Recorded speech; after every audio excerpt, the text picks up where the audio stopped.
And now, it's time for another Dice Tower review with Tom Vasel.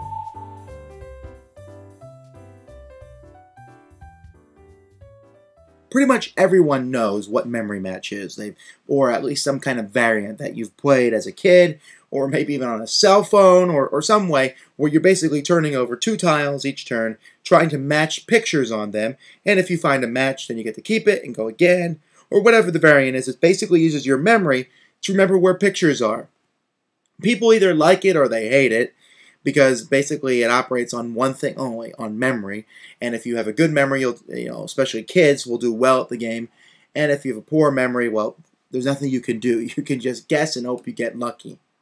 But imagine if you took Memory Match, took some weird symbols instead of pictures, threw it into a game along with some odd, abstract mechanical choices that almost felt like you were shuffling the tiles each turn. Doesn't that sound fun? Well, but what if it was packaged like this? Dynamory in this very no-frills packaging. This is Dynamory, the game. And is it more exciting than it looks? Well, let's look at the pieces inside and see what you think. This is what comes in the game of Dynamory.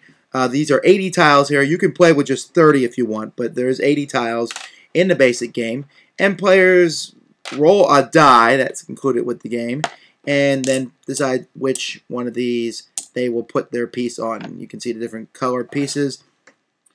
And on a player's turn, this is what they do. They roll the die. So let's say a player rolls 2, and I'm orange. I would take the top 2 tiles off here, and I can move in any direction that I want, going on top of other tiles, or moving onto the empty board. I can go in a straight line, or I can make right angles. So let's say I move down here, and then over to the side. Then, the orange player gets to turn over 2 tiles and see if they match. And we look at these really cool green symbols. These do not match, so I put them back. It's the next player's turn. And so as players are rolling different numbers on the dice, you're going to be moving whole piles around on the board. You'll be moving back, and eventually the board, you'll be moving tiles all over the place as pieces are moved. But each turn, you take 2. You see what they are. Do they match? Yes, you get to keep the match. No, you keep going. Now, it's possible that eventually you may not be able to move, which is going to happen eventually, and the tiles are going to be spread all over the table.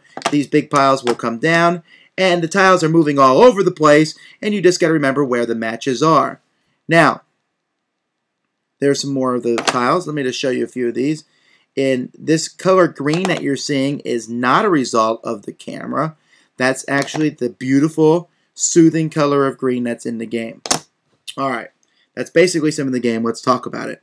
The best thing about this game is it comes with these really chunky black wooden tiles. These things are great, and I'm really trying to think of what other game I can use these in because they're nice. However, that's pretty much the only positive thing I'm going to say about the game. The first thing I'm going to say that I really dislike about the game are these symbols. I mean, I don't mind symbols per se over pictures, but they've taken color out, and so I guess that's nice for people who are colorblind. But when you're done, you have just a bunch of symbols that look alike. Now here is a match, and that's good, and that's an easy one to tell apart. But really, as you're going through the game, and as you're looking at these things, it just doesn't imprint itself on your brain like it should. I read through the rules for the game when we first played it, and I was reading through them, and I was reading about the movement, and you can go this way, and you can jump here, and you can go here, and I thought, okay, now what? And I got to the end, and it said, now you turn over 2 tiles and see if they're the same. And I said, this is Memory Match. In the rules, which are translated, they're not the best rules really at all, actually. But number 7 in the rules here says, the game is not as complicated as it may seem. No, it's not. It's not complicated. You're moving pieces around and then trying to find a match. And there's a little strategy in that you can take your piece and put it on top of one that you know is a match so that no one else can get there. But really, you're trying to find matches here between these tiles. And yet the tiles are moving all over the board. It's enough to drive anyone insane. This game was the first time I played it was aborted. The second time I played it was aborted. People despised it with a passion. No one liked it. I hate this game. I don't mind the idea of memory match. I don't really like it. But when you're moving the pieces around and they look like this, ugly, and it's just a chaotic annoyance of a... Oh, it's horrible. Really, really bad. And so I can't recommend this at all. I don't think kids would like it. There's no cool pictures on it. Instead, you get to look at, different green shapes. The idea of moving tiles around is going to drive everyone up the wall. And even when you do move the tiles around, you're depending on the random roll of a dice to see which ones you can move. There's nice thick tiles. That's the good thing. Box, blah. The stuff, blah. The game, blah. Don't get it. It's not good. Thanks for joining us today. For more written, audio, and video reviews, as well as the #1 board game podcast, check out the website at www.thedicetower.com. Until then, this is Eric Summerer, and you've been watching The Dice Tower.